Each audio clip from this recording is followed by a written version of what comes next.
Hi, I'm Tracy Holsinger for Light 87 and welcome to the first segment of Kota. This is a new show brought to you by Sri Lanka's current unprecedented constitutional crisis.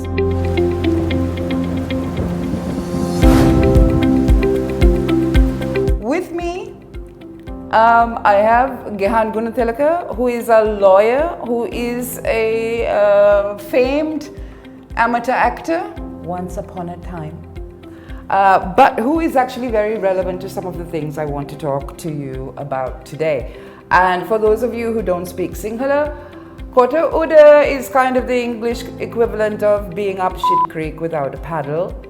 As you know, this current crisis is something we're all affected by, something that impacts all our lives, and I'm here with Gehan hoping that he can shed some light on a lot of the confusion that's going on and also maybe help us understand a little bit in simpler terms what's going on in the country right now. Dr. Gehan Gunatilleke, he is an expert in constitutional law and human rights. He has previously been an advisor to the Foreign Ministry. Have you not?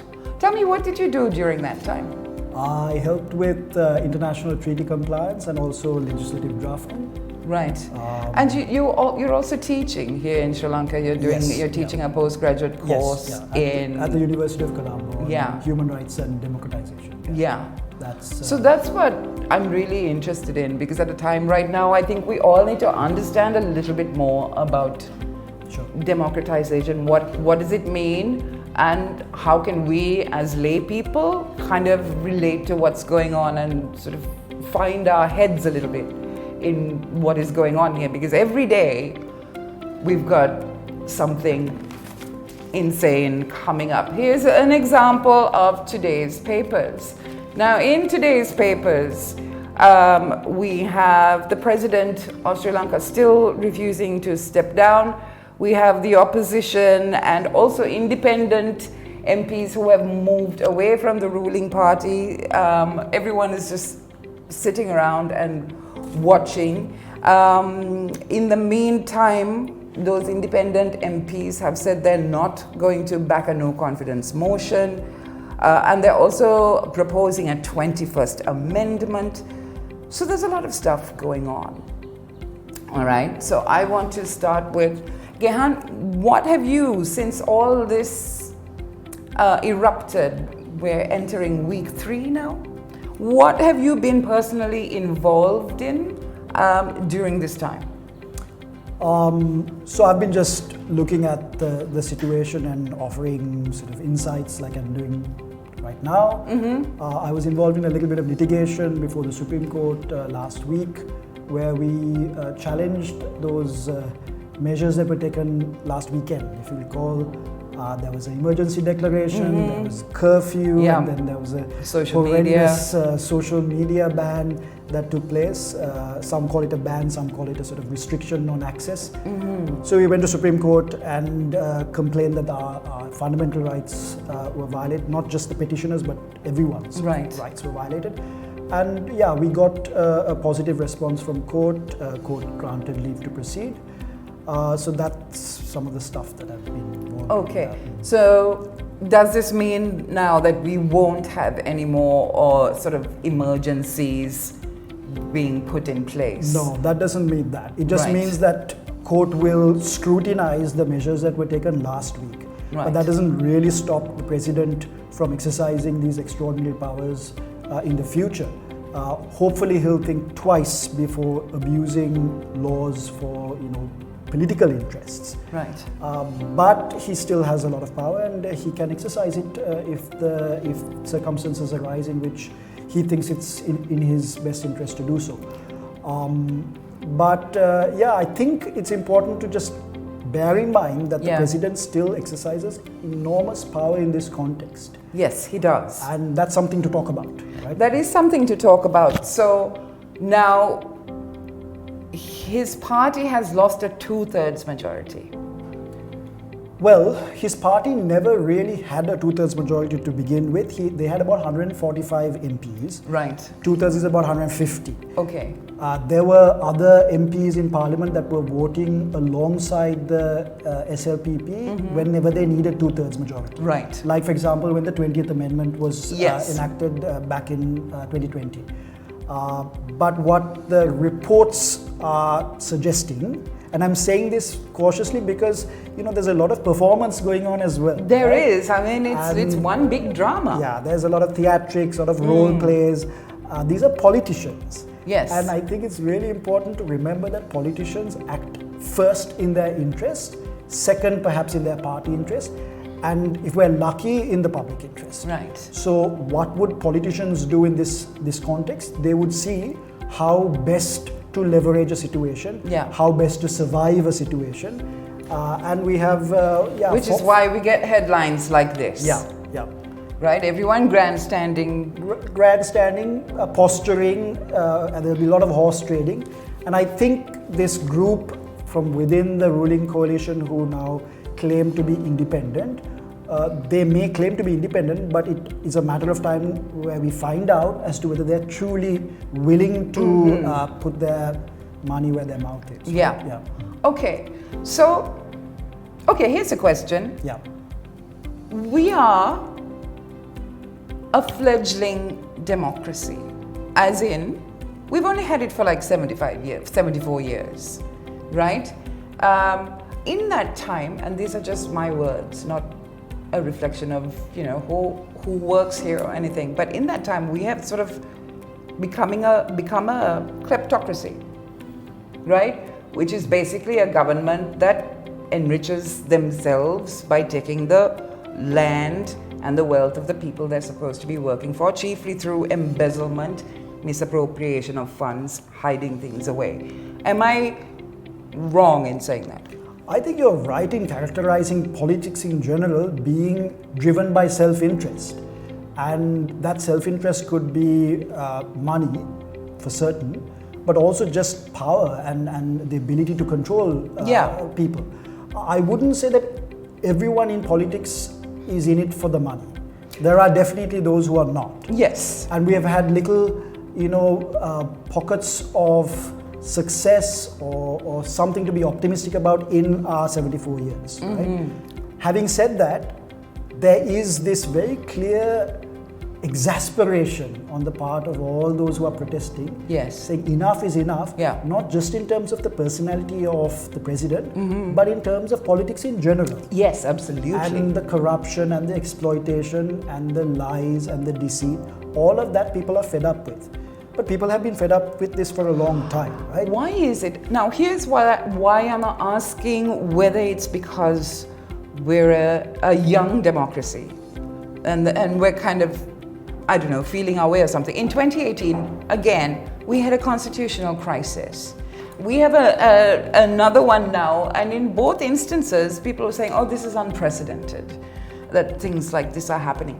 So, where does that come from? Is that just purely motivated by personal gain and people just thinking that they can mess with the Constitution and there be no repercussions, right? Is that because we are young and stupid?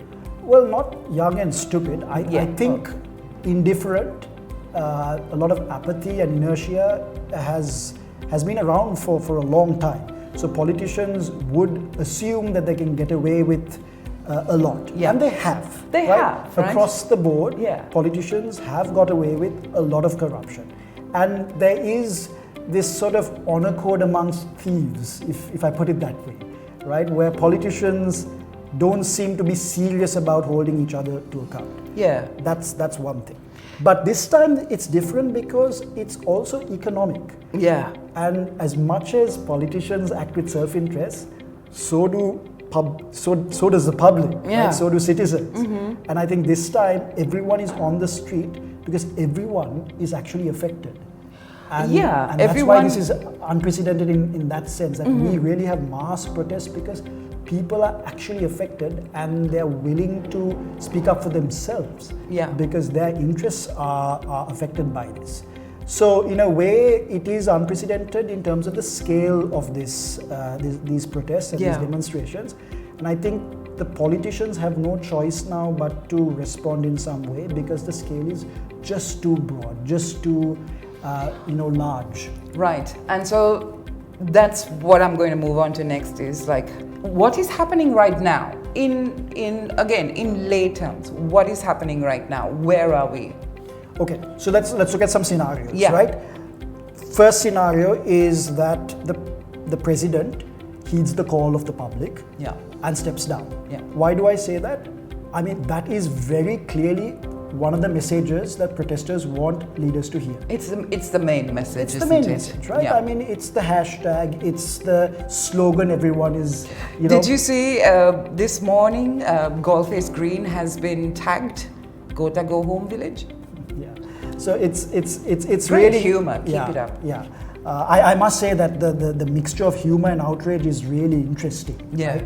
And fascinating that Sri Lankans bring their own sort of style to protest. And there is this sarcasm and irony and humor alongside the anger, which I think is, I don't know whether it's unique to Sri Lanka, but it's certainly very interesting. It's very interesting, but it's also because there comes a point when you're so angry that you can't get any angrier. Where do you go from there? Humor. I mean, a lot of people kind of will resort to humor, because what else can you do? And that is definitely a collective coping mechanism. So that's the first scenario, right? There is this slogan, and it's unambiguous, it's clear. President heeds to it and steps down. And the Constitution very clearly sets out a process through which we could see a resignation of the head of state, and Parliament then votes on and appoints a president to step in to that office for the duration of the remainder of the term. But that's not likely to happen, is it? Well, I wouldn't say it's impossible, but that is looking increasingly unlikely, because for whatever reason the president is not resigning, right? I could guess a couple of reasons. So that's scenario number one, okay? Scenario number two, and this is what some political actors are exploring. That is where, if the president doesn't step down, we take away the pedestal on which he's standing. The presidency itself. Right. So that's an interesting strategy. Okay, you are not going to step down, we're going to take away your powers. And in a way, that is within the realm of possibility, but we'll talk about what needs to happen in order for that Let's do that. Because, so we can, the cabinet can take away. Cabinet can't. Parliament has to do it. So Parliament is everybody, all 225 MPs in Parliament. That's our legislature. That's the lawmaking institution in Sri Lanka. And if Parliament decides to amend the constitution, it will need to do so with a 2/3 majority. So that's not easy to do. Why do I say that? Because if we look at the composition of Parliament right now, you have about 54 MPs from the Samagijana Balaveda, SJB. You have a few other MPs from other political parties like the TNA that positions itself as part of the opposition. You have, I think, 3 MPs from the JVP. You count that up and you come to a number of about 74, 75. Which is nowhere near enough. That's hardly even 1/3. 1/3. So this means that apart from the 42 MPs that are calling themselves independent, we're going to need about 30 odd other SLPP MPs to back this amendment. That is how hard this is. It means that from the ruling coalition, you're going to have about 75 MPs saying we will back an amendment to abolish or at least substantially reform the executive presidency, undoing what all of them did back in September 2020 or October 2020 with the 20th Amendment. That means you take away the powers of the executive presidency, and the president no longer is a person who exercises those enormous powers I referred to. That's one other strategy, but that would take an incredible amount of political negotiation over the next few days, and MPs have to see this as another demand. So in a way, the protest has to now spread from a singular demand for someone to step down to, and I'm not saying to switch, I'm just saying it needs to accommodate another demand that we also need to abolish the executive presidency as it stands, right? And when I say abolish the executive presidency, I don't mean take away the entire presidency as we see it. I'm talking about a reform process that reverts back to something close to the 19th Amendment and plugs those holes that the 19th Amendment had. Because under the 19th Amendment, we also had a lot of problems, right? And we had, if you recall, the October 2018 crisis. That was facilitated by the 19th Amendment to some extent because there was some ambiguity as to whether the president could remove the prime minister. Of course. Right? We need to clear that out and make sure that this is not just the 19th Amendment, but something completely fresh that takes us in the right direction in terms of checks and balances. So repealing the 20th isn't enough. It requires a little bit more than that. Right. And so reinstating the 19th is also, I mean, it's flawed. It's not perfect. And we may go to still a situation that where there's a hostile president, he could create problems like we saw in October 2018. So we need to plug those gaps. But going back to these scenarios, why am I saying that this second scenario is important? If you go back to the October 2020 amendment, the 20th Amendment, this government got exactly what it wanted. What did it want? It wanted all the power in the world, right? It wanted a 2/3 majority. It basically got that. It wanted this all-powerful president. It wanted a sort of hyper presidential system. It got that, which means now all the decisions are centralized. It is great if things go well, you get all the credit. But if things go badly, you get all the blame. So what we're seeing with these protests is a reflection of that. So in a way, we need to sort of problematize this and say it's not just the person who's messed up. It's the institution itself that has to change. But we've been saying that for some years now, haven't we? Abolished the executive presidency, even before Maithripala Sirisena. This has been something that has been ongoing, and everyone who has come into power, apart from this current president, has said we're going to abolish it, and then they haven't. Why do I think that's been the case? I think that people have stood behind a slogan to abolish the executive presidency. People have met that slogan with all kinds of promises. So candidates have always done this. Back in 1994, Chandrika Bandaranaike Kumaratunga promised it. Got pretty close with an amendment bill in 2000, but that failed because the UMP opposed it. And the negotiations between the UMP and SLFP fell apart.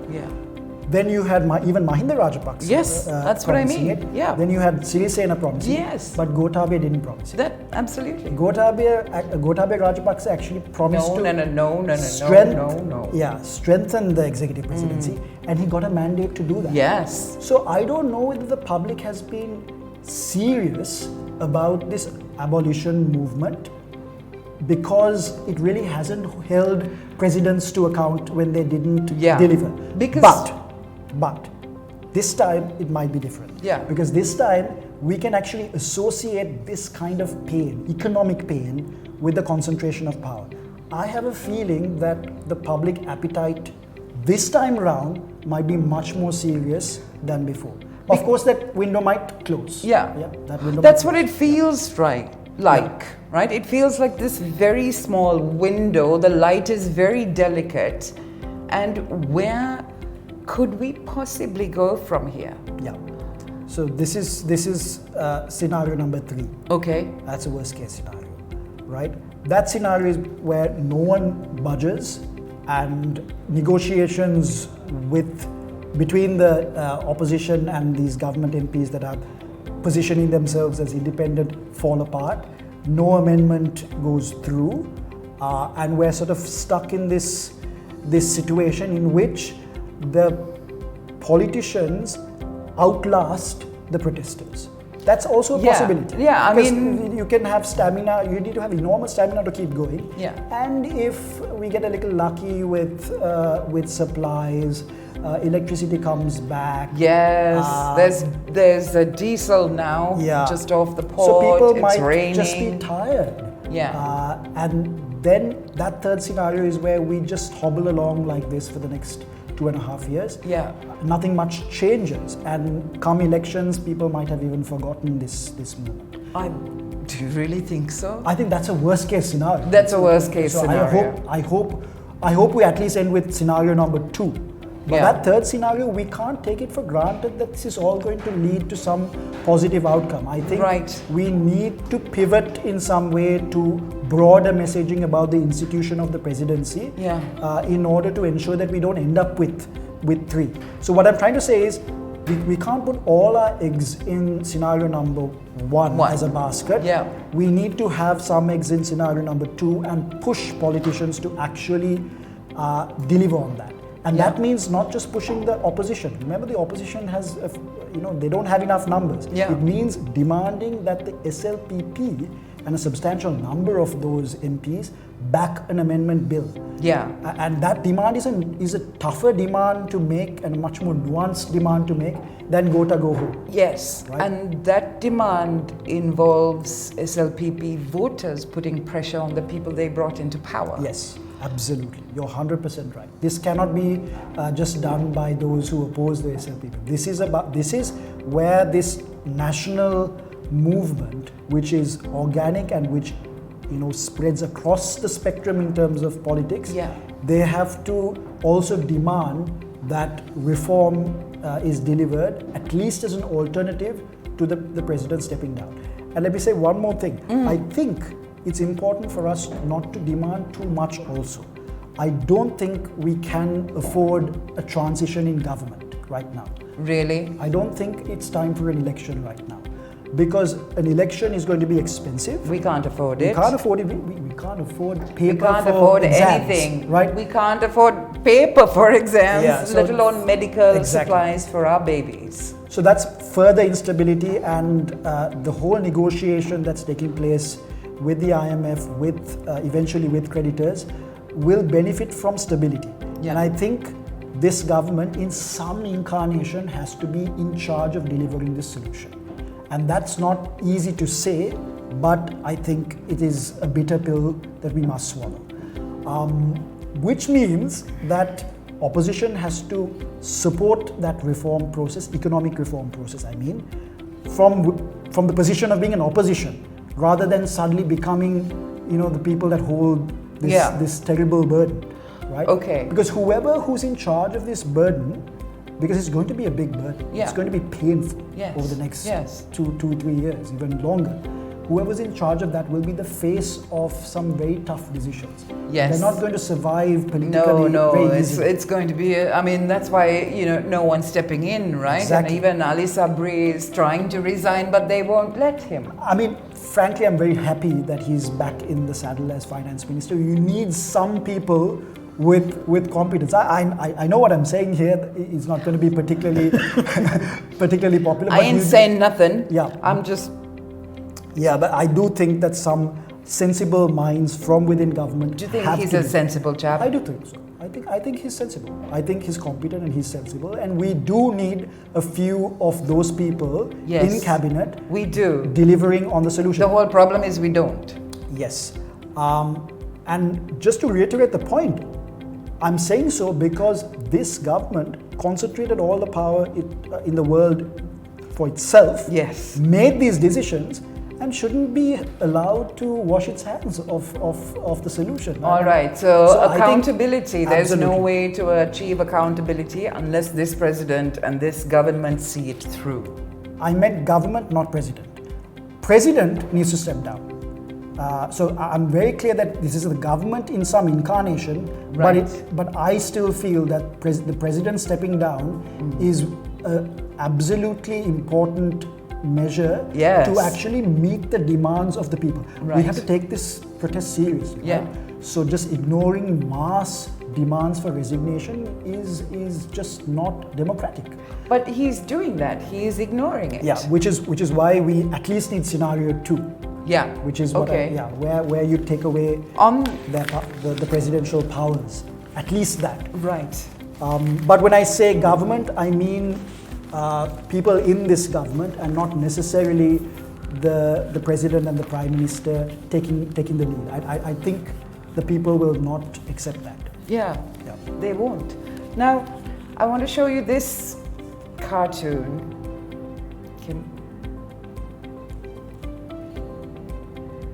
Sure. Because I feel like this is going to come up more and more. In fact, I've seen quite a bit of it on social media today. So people are asking why, if in a matter of days, Imran Khan was removed, how come we're here scratching our heads? It's a very simple answer. That Politics. is not just politics, our system. Right. If we were dealing with a prime minister as the main entity or main individual in government, a no confidence motion could have removed him. There you see. But because we're dealing with an entrenched executive president, And a strengthened one. it's not that easy to remove the person. That's why Sri Lanka's situation is not similar to what's happening in Pakistan. Yeah, and I think we ought to aspire to have a similar system where we can hold our leaders to account. And we have a figurative president like India.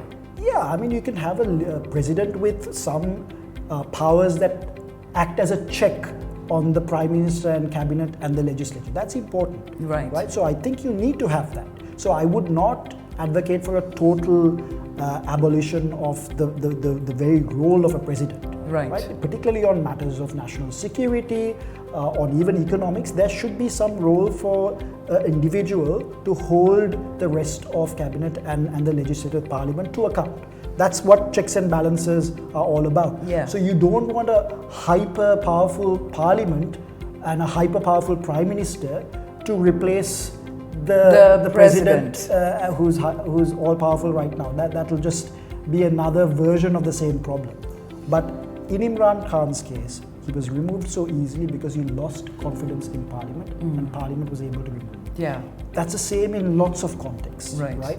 If a leader has become this unpopular and his own Parliament find him problematic, we should have a situation in which he can be removed without this massive, long, complicated process that is reflected in our constitution, which is the impeachment process. Yeah. That impeachment process is almost, I would say, not impossible, but very improbable in terms of another scenario here. That's why I don't have scenario number 4. Okay. Right? Perhaps I'm wrong, but certainly that seems very unlikely simply because it's so difficult to do. You need a 2/3 majority, you need a report from Supreme Court, you need to come back and do another vote. So you need 2/3 majority a couple of times and you need the Supreme Court to also look into it. It's just not going to happen very easily. Right. So we are stuck with 3 scenarios. Okay. So do you think that our constitution in general needs a lot of reform? Oh, absolutely. Absolutely. Right. It needs a lot of reform and as I said before, we can't stretch this moment to a situation where we spread ourselves too thin. Yes. There's a lot of things that need to reform and particularly on the because question we are in a state of emergency, not the one that was imposed a couple of weeks ago, but we are in an absolute state of emergency. Just so many basic functions failing across the board, whether it's electricity or gas or milk or, now we have huge medical shortages, right? And all of this is due to just willful mismanagement and what else can I say? I mean, what would you say it is? I mean, it's definitely mismanagement, but if you have a system of checks and balances, mismanagement can be controlled to some extent. Currently? Yes. Okay, here's the government. Yeah. Where are the checks and balances? Are they here? Are they here? They don't even exist. So just take, that's where they are. I would say... That's a very clear kind of graph, isn't it? Yeah. I would say that the reason we're in this mess is because when decisions are taken unilaterally without institutional checks, ultimately you end up with a situation where if a mistake is made, if you're ill-advised and you go down a path, there's no way you can turn back very easily. Okay. Because Yeah. no one is around you to help with the deliberation. Yeah. If you have a system of checks and balances, people can't go very far with their mistakes because there's at least another institution or two that intervenes. Yeah. So it's not just about independence in terms of the overarching governance structure. You also need independence in terms of the central bank. And lots of economists have come forward saying, we need institutional independence as well. Yes, yeah. I mean, that's something that has become a forgotten concept, isn't it? And there's a lot of optimism around the new appointment of the central bank Yes, governor. there is. Hopefully, he would steer the ship in the right direction. And he's already said he wants to be more independent. Yeah, yeah. But going back to checks and balances, it was amazing to see, what was it, like 300 lawyers come out in defense of Aniruddha Bandara. Yeah. How did we come to that point where you can just be taken like that for running a Facebook page? Well, let's go back a few years. This government has always been talking about controlling social media. Yeah. Right? Restricting access to social media. This has been on the agenda for a long time. The reason is that you cannot run an effective propaganda machine and a disinformation sort of apparatus without control over all the channels of communication. And this government, at least elements within this government, have really feared social media because you can't control social media. No. Right? So if you go back to even some of the speeches made by the current president when he was defense secretary, he's always characterized social media as this sort of unregulated space that could be a threat to national security. But of course, national security is interpreted as our government. security. It's our security, not the government's security. Exactly. So I think it's really important to understand the value of social media in this, because before we got on the streets with with all the placards and signs and posters, we had memes. Yeah. And the protest began months ago. Yeah. On social media, and a lot of them were, poking fun of the government. Some of them were funny, some of them were quite nasty, but these were the same kind of slogans we're seeing here today.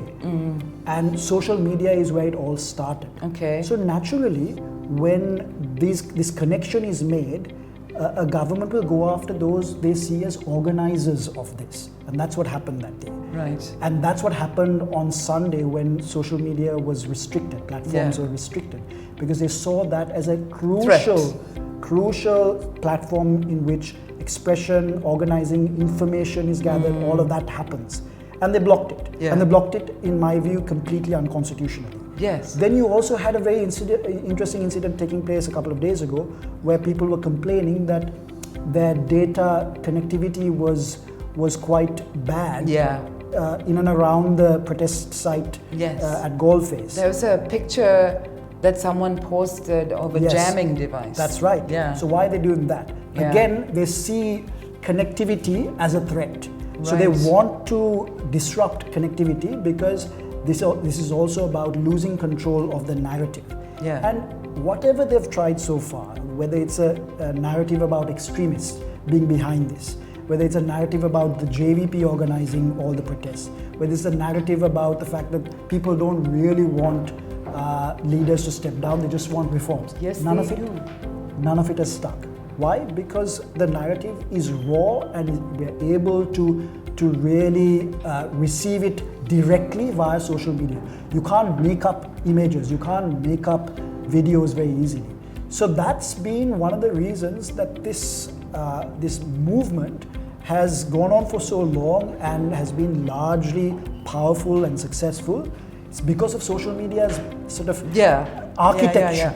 And we have to be very cautious because this architecture, if it's removed, it's going to be much more difficult, much harder to sustain this. Right. So we have to really protect those channels. Those spaces. Yeah. Okay. What do you see happening immediately, like in the next few days? what is it? Because there's just a lot of talk. Sure. And not a lot else going on. The way things stand now, what do you hope might happen? Sure. Is there anything positive? Is there something we can focus on? Now you've already said like expand the message of the protest and go strongly for abolish the executive presidency. So is there something in that vein where you can point out and say, well, here's a place where this little window that we're talking about can be just widened a little more? Sure. So you're asking what's my best case scenario? Yeah. Okay. My best case scenario is where the president really listens to the people and decides to step down, and simultaneously his party backs a reform bill, so we don't get to this same mess in the future. That's a best case scenario. If it's an either or, I think that's still a good enough scenario. Right. Neither of those scenarios arising, where we have the third scenario, nothing really happens and we hobble along. That's a worst case scenario. But then you've created a worst case scenario to that as well in terms of a military coup. I didn't mean coup. I mean, what if the military is just then sent to like suppress all these? That I would say is a terrible situation, and I hope the protests don't get to that point where you invite that kind of intervention. That's really important. That's an important takeaway, so remember that. One thing that I've been hearing a lot, especially from people of our generation, is, hurrah for the kids. They're doing what we never could. And there's a lot of support in that way. And do you think along with that there has been like a significant political awakening? Are people engaging more with sort of ideals about what it means to be a citizen of this country and to be aware of your rights and to sort of keep practicing those rights? It's very early on in the process for us to be terribly optimistic. Right. But I think there's certainly reason to be optimistic just by the sheer numbers, the demographics around this protest, the profiles of the people who we see at these protests. I do think that people are suddenly having this awakening. They're becoming more politically conscious. They're asking questions. And it's important for maybe our generation to try and answer them and also be accountable in terms of why we haven't done this before, right? I mean, obviously, we were part of that generation that displayed a lot of inertia and apathy. And maybe this generation is not interested in being that sort of subservient, and they want to exercise their voice. Because again, social media has been so important for that. I think one thing that past generations didn't have was the ability, we certainly didn't have that. The ability to organize like this, because we were dependent on traditional media to do that. And if the state controlled those channels, it was very difficult to really organize beyond the state. Now that's possible, and I think people are able to organize, people are able to generate interest in a way that is unprecedented. So as much as social media is a double-edged sword, I think it's important to recognize that it's more good than bad. And I must say, if the types of protests you saw this time around were small, were generally led by students or political parties, you would have probably seen a similar response. The fact that there's going to be such an organic mass-scale outpouring on the streets is what has actually also protected people, right? So that's important. Numbers, so safety in numbers is a really important principle here. And I think that's why even if you don't see a major value in participating, actually participating can be a way of protecting others. And that's why protests are so important. And I really want to thank Gehan Gunatilleke. Thank you so much, Gehan, for being a part of this first episode. And good luck to you. We'll be following you and watching your exploits. Thanks for having me.